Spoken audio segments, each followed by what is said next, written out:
Hi friends, ఇవాళ నుంచి ఒక డిఫరెంట్ కాన్సెప్ట్తో వస్తున్నా. ఏంటంటే ఒక సిరీస్ని స్టార్ట్ చేస్తున్నాను ఇవాళ నుంచి. ఈ సిరీస్లో మన ఇండియాలో ఉన్న ప్రముఖ దేవాలయాలు, వాటికి సంబంధించిన చరిత్రలు, వివరాలు మరియు వాటికి చరిత్ర ఏంటి, ఇంకా ఆసక్తికరమైన విషయాలు చాలా ఈ వీడియోలో ఉంటాయి. చివరి దాకా చూడండి, అలాగే సబ్స్క్రైబ్ చేసుకోండి. మరిన్ని వీడియోలు మీకు వెంటనే చూడటానికి బెల్ ఐకాన్ నొక్కండి, మీకు నోటిఫికేషన్ తొందరగా వస్తుందన్నమాట. సో నచ్చితే లైక్ చేయండి, అలాగే ఈ వివరాలు మీ ఫ్రెండ్స్కి షేర్ చేయండి. సో వాళ్ళు కూడా ఎన్నో విశిష్టతలు తెలుసుకుంటారు. అయితే ఇక వివరాల్లోకి వెళ్ళిపోదామా. మొట్టమొదటిగా ఇవాళ కేదార్నాథ్ ఆలయం గురించి వాటి వివరాలు తెలుసుకుందాం, ఓకేనా. కేదార్నాథ్ ఆలయం ఉత్తరాఖండ్లో ఉంది, తెలుగు మాట్లాడే ప్రాంతంలో కాదండోయ్. అయితే తెలంగాణలో బద్రీనాథ్ ఆలయం ప్రతిరూపం కూడా ఉంది. ఇది మీకు ఆసక్తికరంగా ఉండవచ్చు. పవిత్ర కేదార్నాథ్ ఆలయం గద్వాల్ హిమాలయాల్లో సముద్ర మట్టం నుండి 3583 మీటర్లు ఎత్తులో ఉంది. ఇది ఉత్తరాఖండ్ రాష్ట్రంలోని రుద్రప్రయాగ్ జిల్లాలో ఉంది. ఆలయం మందాకిని నదీ తీర ప్రాంతంలో ఉంది. రిషికేశ్ నుండి సుమారు 216 నుండి 223 కిలోమీటర్ల దూరంలో ఉంది. పురాతన మూలాలు తెలుసుకుందాం. అంటే చరిత్రపరంగా ఏంటనేది ఈ ఆలయం గురించి తెలుసుకుందాం. హిందూ శాస్త్రాల ప్రకారం మరియు మహాభారతం ప్రకారం అసలు కేదార్నాథ్ ఆలయం ద్వాపర యుగంలో పాండవులచే నిర్మించబడింది. ఆలయం చాలా ఆధ్యాత్మిక ప్రాముఖ్యతను కలిగి ఉంది. ఎందుకంటే కేదార్నాథ్కు నివేదనలు చేసే భక్తులు అన్ని పాపాల నుండి విముక్తులవుతారు. 8వ శతాబ్దంలో ప్రసిద్ధ హిందూ ఫిలాసఫర్ మరియు థియాలజిస్ట్ ఆదిశంకరాచార్య ఆలయాన్ని సందర్శించి దానిని పునరుద్ధరించారు. అతను అసలు పాండవ ఆలయానికి ఆనుకుని ఒక నిర్మాణాన్ని నిర్మించాడు. ఆదిశంకరాచార్య కేదార్నాథ్లో తన సమాధిని స్థాపించాడు మరియు పురాతన గ్రంథాల ప్రకారం కైలాస పర్వతానికి వెళ్లే ముందు అతను ఇక్కడ మహాసమాధి పొందాడు. ఆధునిక నిర్మాణం ఏంటో, దాని సంగతులు ఏంటో మనం తెలుసుకుందాం. ప్రస్తుత ఆలయ నిర్మాణం 19వ శతాబ్దానికి చెందింది. శతాబ్దాలుగా ఆలయం అనేక సవరణలు మరియు పునరుద్ధరణలకు లోనయ్యింది. గమనీయంగా ఆలయం 400 సంవత్సరాలకు పైగా మంచుతో కప్పబడి ఉంది. ఆ తర్వాత తిరిగి కనుగొనబడింది మరియు పునరుద్ధరించబడింది. 12 జ్యోతిర్లింగాల్లో ఈ కేదార్నాథ్ దేవాలయం ఒకటి. అయితే వాటిలో శ్రేష్టమైనదిగా పరిగణించబడుతుంది. ఇది చార్ధామ్ తీర్థ చక్రం: యమునోత్రి, గంగోత్రి, బద్రీనాథ్, కేదార్నాథ్. అయితే మరియు పంచ కేదార్ నుండి 5 శివాలయాలు సమూహానికి చెందినది. అయితే నంది కథ తెలుసుకుందాం. పౌరాణిక కథ ప్రకారం పాండవులు ఈ ప్రదేశంలో శివుని ఆశీర్వాదాన్ని కోరారు. శివుని గుర్తించలేనందున భీముడు తన శరీరాన్ని పెద్దదిగా చేసుకుని 2 పర్వతాల మధ్యలో నుంచి కాలు చాపాడు. ఈలోపు ఈ భక్తికి మెచ్చి శివుడు నందిగా మారి సాక్షాత్కరించాడు. భీముడు ఎద్దులా మారిన శివయ్యని కనిపెట్టి పట్టుకుందామనుకునేసరికి ఆ శివయ్య నిజ రూపంలోకి వచ్చి వాళ్ళకు ఒక ఆశీర్వాదం ఇచ్చాడు, ఒక గుడి కట్టమని. ఆ గుడి శివాలయం కట్టారు. తర్వాత అక్కడ పంచలింగాలు కూడా కట్టారనమాట. అంటే ఈ పంచపాండవులు పంచలింగాలు గుళ్ళు కట్టారు. కేదార్నాథ్ అనే పేరుకి అర్థం ఏంటో మనం తెలుసుకుందాం. కేదార్నాథ్ పేరు కేదార్ అంటే కోదరం నుండి ఉద్భవించింది. ఇది ప్రాంతాన్ని కేదార్ ఖండ్ ప్రభువుగా సూచిస్తుంది. కేదార్నాథ్ ఆలయం లోపల ప్రధాన హాల్ కలిగి ఉంటుంది. 5 పాండవ సోదరుల విగ్రహాలు, శ్రీకృష్ణ విగ్రహం, నంది, వీరభద్రస్వామి, ద్రుపది మరియు ఇతర దేవతలు విగ్రహాలు ఉంటాయి.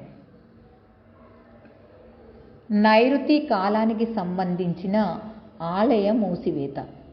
శీతాకాలంలో కేదార్నాథ్ ఆలయం నుండి దేవతల విగ్రహాలు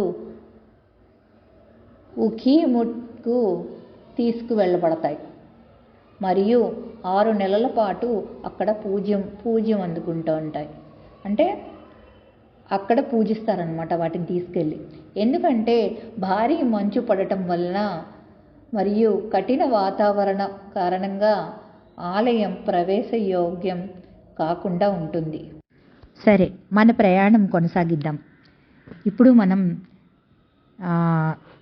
సోన్ప్రయాగ్లో ఉన్నాం. సోన్ప్రయాగ్ చేరుకున్న తర్వాత మనం మొట్టమొదటిగా ఇక్కడ రిజిస్ట్రేషన్ చేసుకోవాలన్నమాట. రిజిస్ట్రేషన్ చేసుకోవడానికి ఆన్లైన్ కూడా చేసుకోవచ్చు.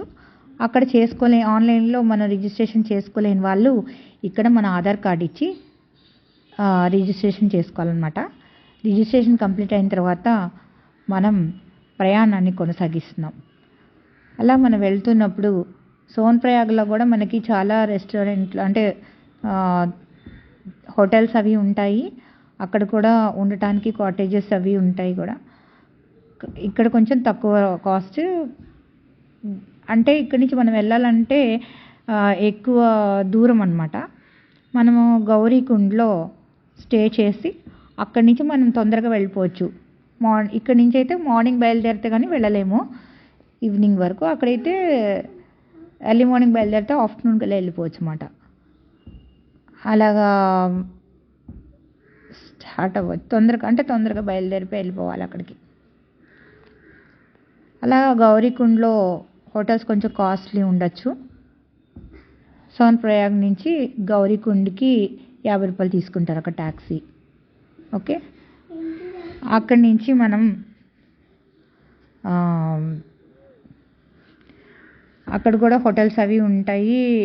ఫుడ్ ఫెసిలిటీస్ అన్నీ కూడా మనం అక్కడ అరేంజ్మెంట్ అంటే హోటల్స్ ఉంటాయి. అక్కడ మనకి నచ్చిన ఫుడ్ తినేసి అక్కడ గౌరీకుండ్లో అమ్మవారి టెంపుల్ ఉంటుంది.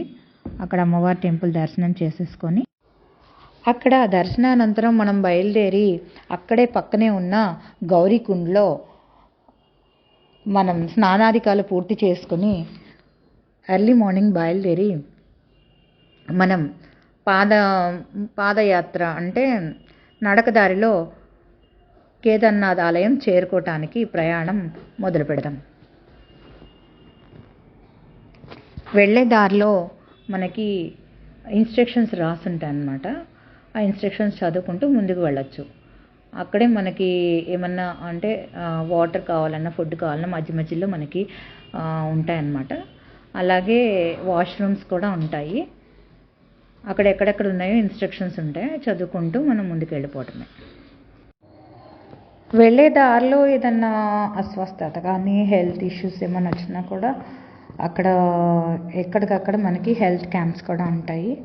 అలానే మనము అక్కడ ఫస్ట్ ఎయిడ్ పోస్ట్ అది చూస్తున్నారు కదా, ఇక్కడ మనం చూపించుకోవచ్చు అన్నమాట. ఏదైనా హెల్త్ ఇష్యూస్ వస్తే ఎమర్జెన్సీకి అక్కడ హెల్త్ క్యాంప్స్ కూడా ఉంటాయి అన్నమాట. అలా మన ప్రయాణాన్ని కొనసాగిస్తూ అక్కడ ఆంజనేయ స్వామి టెంపుల్ కూడా ఉందన్నమాట. హనుమాన్ టెంపుల్ని దర్శనం చేసుకొని ముందుకు సాగుదాం.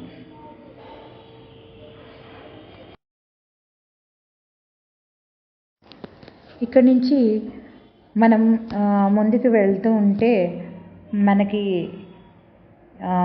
చాలామంది ఇక్కడ చూసారా యాత్రికులు వెళ్తూ ఉన్నారు.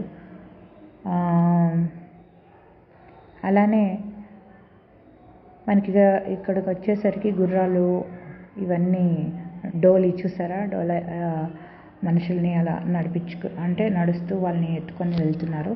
ఇక్కడ 2 దారులు ఉంటాయన్నమాట. ఒకటి వచ్చేసి మనం మెట్ల దారి, ఇంకొకటి వచ్చేసి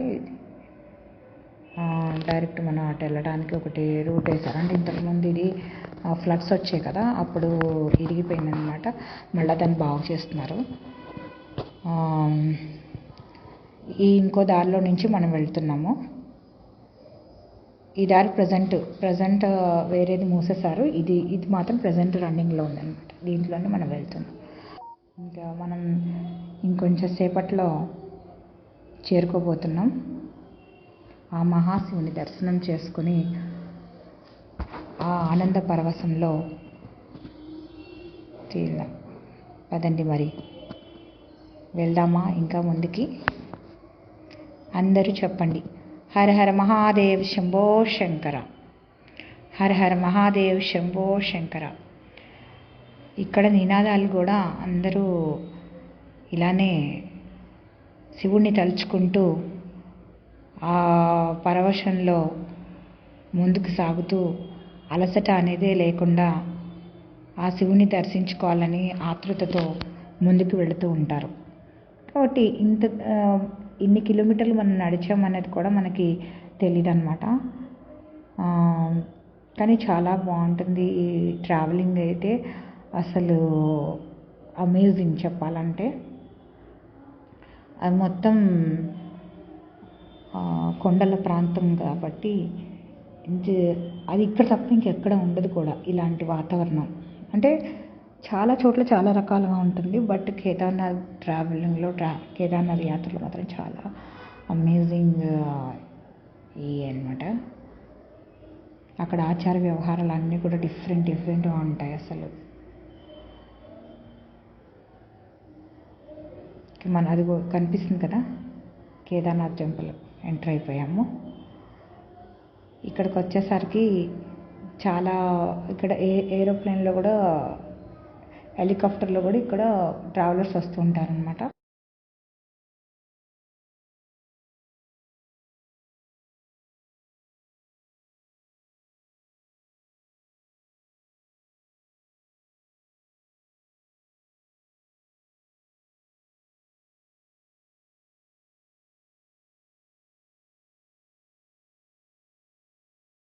స్టాల్స్, షాప్స్, ఇక్కడ టికెట్ తీసుకొని మనం ముందుకు వెళ్ళాలన్నమాట. మనము టికెట్ తీసుకొని వెళ్తున్నాం కదా, దాని స్లాట్స్ ఉంటాయన్నమాట. ఆ స్లాట్స్ టైమింగ్స్ ప్రకారం మనం ఆ స్లాట్లోకి వెళ్ళి ఉండాలి, వెయిట్ చేయాలి. దాని ప్రకారం దర్శనం చేసుకొని రావచ్చు. ఇక్కడ కూడా చాలా డార్మెటరీస్ ఉంటాయి, అలానే హోటల్స్ ఉంటాయి. ఇక్కడ కూడా స్టే చేయొచ్చు. అప్పట్లో ప్రమాదానికి గురైనవన్నీ కూడా మళ్ళీ రిపేర్ చేశారన్నమాట. ఇక్కడ రెస్టారెంట్స్ కూడా ఉంటాయి, ఫుడ్ తినచ్చు ఇక్కడ కూడా. సో ఇక్కడ షాప్స్లో మనము ఆ ప్రసాదాలు ఏమన్నా మన ఇంటికి తీసుకెళ్ళచ్చు. ఇక్కడ స్వామికి మనము నైవేద్యం తీసుకొని లోపలికి తీసుకెళ్ళచ్చు అన్నమాట. ఎంటర్ అవుతున్నాము, ఇప్పుడు గుడిలోకి ఎంటర్ అవుతున్నాము. ఇక్కడ దారి మొత్తం కూడా చూస్తున్నారు కదా మీరు, బుక్స్ కానీ శివయ్యకి సంబంధించిన ఐటమ్స్ కానీ చాలా కనిపిస్తున్నాయి. ఇలా మనం యాత్ర ముందుకు వెళ్తే ఇక్కడ అది కూడా దర్శనం చేసుకొని వచ్చేద్దాం. ఒక్క నిమిషము. అదే హర హర మహాదేవ శంభో శంకర. చూస్తున్నారు కదండి, ఇదే శివయ్య. ఓం నమ శివాయ. ఆ శివయ్యని దర్శనం చేసుకొని బయటకు వచ్చిన తర్వాత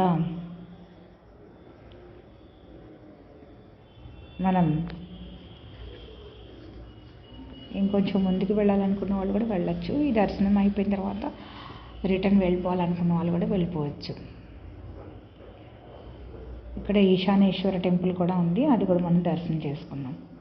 అది ఈశానేశ్వర టెంపుల్ అనమాట. దాని బ్యాక్ సైడ్ వచ్చేసి శివుడికి అభిషేకాలు చేస్తారు కదండి, ఆ వాటర్ వచ్చేసి మనకి ప్రసాదంగా ఇస్తూ ఉంటారు అనమాట. అవి తీసుకోవచ్చు డైరెక్ట్గా, అక్కడే పడుతూ ఉంటాయి.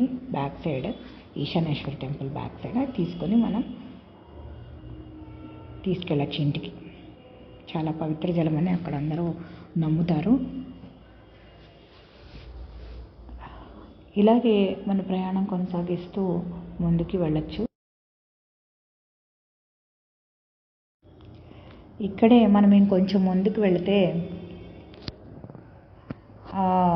ఆదిశంకరాచార్యుల వారి సమాధి కూడా మనం చూస్తామన్నమాట. అది ఇప్పుడు మనం చూస్తున్నాం కదా, అది ఆదిశంకరాచార్యులు గారి సమాధి. అదేవిధంగా మనం ఆ టెంపుల్కి, కేదార్నాథ్ టెంపుల్కి ఆపోజిట్లో వెళ్తే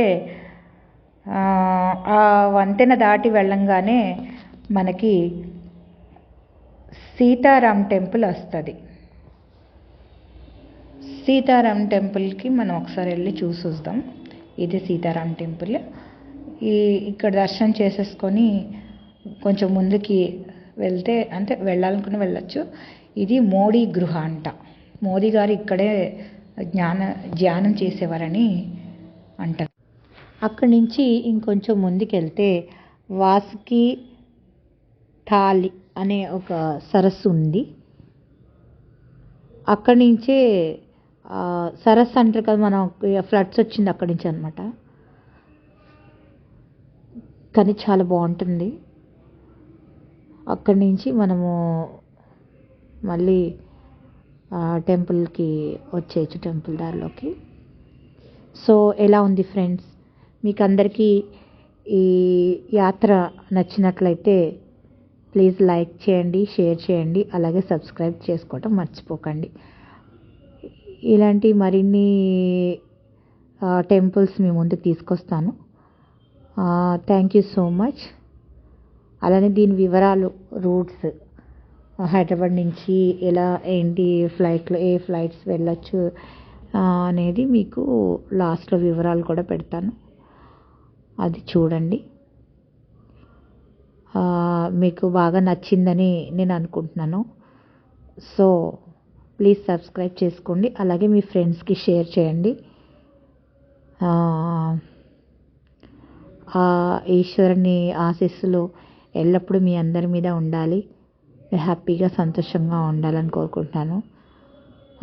thank you so much for last వరకు చూడండి, అలానే సబ్స్క్రైబ్ చేసుకోండి, లైక్ చేయండి, షేర్ చేయండి. Thank you so much. Hara Hara Mahadev, Shambho Shankara. Thanks for watching.